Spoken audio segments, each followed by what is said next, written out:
Tailor Bust caging get in here. tutorial. Let me teach you how to do bust caging. This method is what I like to use for people on the big side, people with big busts. I mean, I don't want to start padding their bust again or start using bra cup for them because they already have the fullness they need. They just need the support. So what I use is this sewable boning and hard interfacing, like peplum stay or hard paper stay. So after sewing your bust here, you interface it so the underbust and then you cut out the excess like this. Now this is the real deal. This is me trying to draw out my boning lines. First of all, you make sure there's a bone line going through the bust point, across the bust point like that, and then you start drawing your line.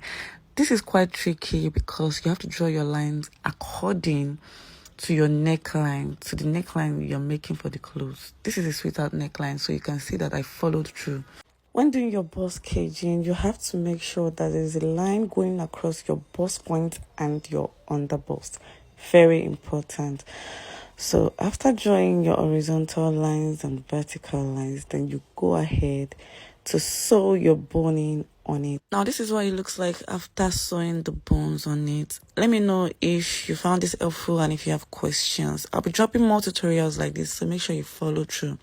If you're wondering how the dress looks like in the end, this is it. No padding, no cup, and my client has maximum support. Thank you for watching. Bye.